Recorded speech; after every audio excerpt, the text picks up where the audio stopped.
le plus grand budget de l'État, c'est le budget de la santé. À l'intérieur de ce budget, il y a un chiffre, 7 milliards de dollars, un chiffre qu'aime beaucoup le premier ministre, mais qui est destiné aux médecins. Et il y a une nouvelle négociation qui doit débuter sur la rémunération des médecins. L'homme qui était président de la Fédération des médecins spécialistes et qui est devenu ministre de la Santé a admis hier que les médecins québécois étaient arrivés à cette extraordinaire destination à laquelle on n'aurait jamais dû arriver, c'est-à-dire la moyenne canadienne, une destination sur laquelle l'actuel chef de la CAQ, quand il était ministre de la Santé, a fait l'erreur de nous mettre et que le premier ministre actuel et le ministre de la Santé, lorsqu'il était président de syndicat, ont fait en sorte de nous enfoncer dans le tordeur jusqu'à la dernière scène. Et là, imaginez-vous, M. le Président, que la personne qui était des deux côtés de cette table de négociation et qui dit maintenant, on est arrivé à destination, mais il y a plusieurs centaines de millions qu'on doit encore débourser dans les années à venir, bien maintenant, on devrait revoir ça. Et le premier ministre le désigne encore une fois pour négocier avec ses anciens membres.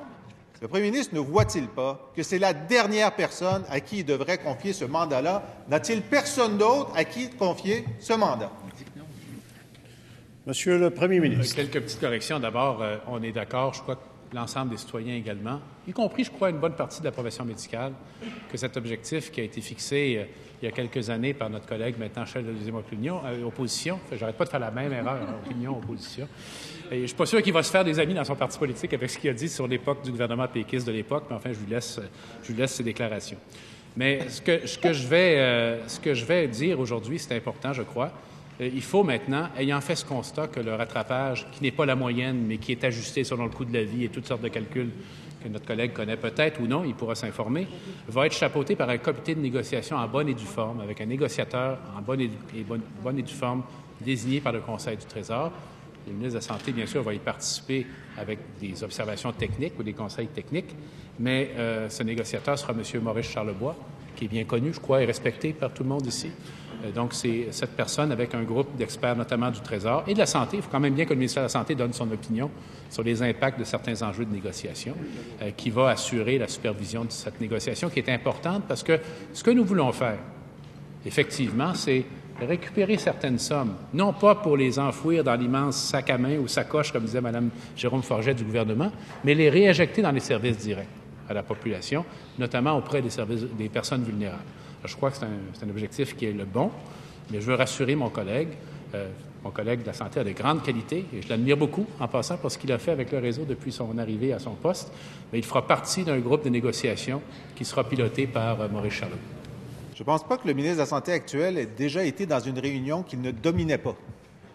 Alors, peu importe les gens qui sont autour de lui, on a vu hier d'ailleurs qu'à l'ouverture de la négociation, il a dit « Les médecins sont suffisamment payés, mais je leur donnerai quand même 2,5 % de plus par année. » Ça, c'est son offre de départ. Savez-vous, ça fait combien par médecin, ça? 9 000 $ de plus par année. Est-ce que ce n'est pas déjà trop?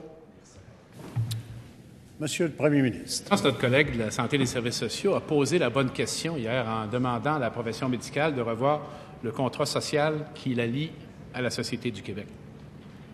Et je crois que c'est la bonne façon de poser la question, en rappelant ce que je viens de dire, qui est que les sommes récupérées sont réinjectées dans les services directs à la population. Mais je ferai remarquer à mon collègue qu'à mon avis, la position qui est le devant, qui est un gel, est une erreur, parce qu'il va y avoir une augmentation du nombre de médecins au cours des prochaines années, et je ne crois pas que ce soit une bonne façon de commencer un processus de négociation. Maintenant, on va s'assurer d'être équitable, de faire reconnaître à tout le monde que le rattrapage demandé est effectué, et que maintenant, ce sont les patients du Québec, les bénéficiaires de services, qui doivent en récolter les fruits. Deuxième complémentaire, Monsieur le chef de l'opposition. Alors, on voudrait savoir, en ce moment, si c'était 0 et pas 2,5 %, il est prévu d'ajouter cette année 400 millions aux 20 000 médecins, l'année suivante 330 en plus, et l'année suivante 450 en plus, juste avec la clause remorque et l'étalement. Est-ce qu'il enlève ça? Oui ou non? Monsieur le Premier ministre. C'est un peu court, Monsieur le Président. Je suis obligé de respectueusement de dire à mon collègue qu'il manque une partie dans sa phrase. Est-ce que c'est pour traiter plus de patients, faire plus d'opérations, faire plus d'examens? Oui, il faudrait. Est-ce qu'il n'est pas lui-même intervenu dans cette Chambre pour demander plus de services? Bien, plus de services médicaux, plus de volume de services médicaux, bien, ça entraîne un déboursé. Maintenant, je crois qu'on peut ramener cette enveloppe à une dimension plus raisonnable et surtout, j'insiste encore là-dessus, à la destination de la population et des médecins du Québec, que la récupération que nous y ferions sera affectée au rehaussement des services pour la population qui le mérite et l'attend, M. le Président.